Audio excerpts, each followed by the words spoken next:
Hello മച്ചന്മാരെ. അപ്പോൾ നമ്മൾ തമിഴ്നാട് കയറിയായിരുന്നല്ലേ? അവിടുത്തെ റോഡ് കണ്ടോ? ക്വാളിറ്റി റോഡാണ്.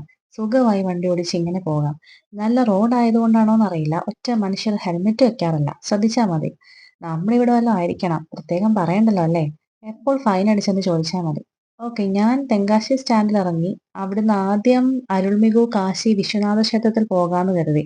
സ്റ്റാൻഡിൽ നിന്ന് തമിഴ്നാട് ബസ് കയറി കുറച്ച് നടന്നു കഴിഞ്ഞാൽ ദേ അമ്പലം കാണാം. കണ്ടോ? ഇങ്ങനെ ഉയർന്ന് നിൽക്കുകയാണിത്. ഇത് സൗത്ത് കാശി എന്നറിയപ്പെടുന്ന ടെമ്പിളാണ്. തമിഴ് സ്റ്റൈൽ ഓഫ് ആർക്കിടെക്ചറിൽ കൺസ്ട്രക്ട് ചെയ്തിരിക്കുന്ന ഈ ടെമ്പിളിന് 7 നില ഗോപുരങ്ങളാണുള്ളത്. നിങ്ങൾ കാണുന്നത് പോലെ. സൂര്യൻ ഉദിച്ചു വരുന്ന സമയത്ത് അമ്പലം കാണാൻ അടിപൊളിയാണ്. അപ്പൊ നമുക്ക് അങ്ങോട്ട് കയറാം.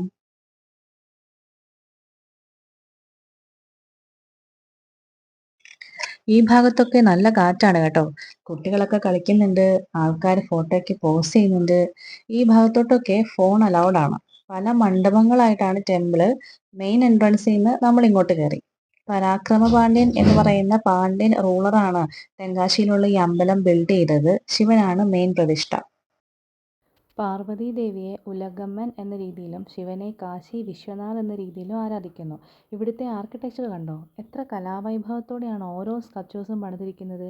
ഇതെല്ലാം ഒരൊറ്റ കല്ലിൽ നിന്നാണ് നിർമ്മിച്ചിരിക്കുന്നത്. അന്നത്തെ തമിഴ് ക്രാഫ്റ്റ്സ്മെൻ എത്ര കഴിവുള്ളവരാണെന്ന് നമുക്കിത് കാണുമ്പോൾ മനസ്സിലാക്കാം.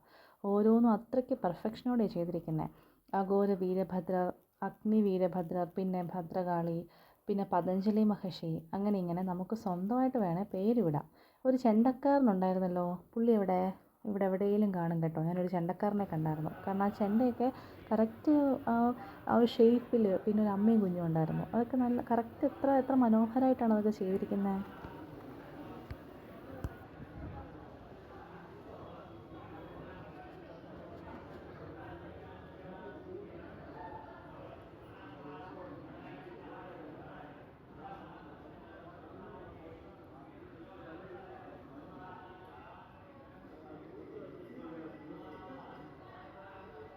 ഇതേ നമ്മുടെ ചെണ്ടക്കാരൻ. ശരിക്കും ഇതാരാന്ന് അറിയില്ല കേട്ടോ. നല്ല അടിപൊളിയായിട്ട് പക്ഷേ വരച്ച് വെച്ചിട്ടുണ്ട്.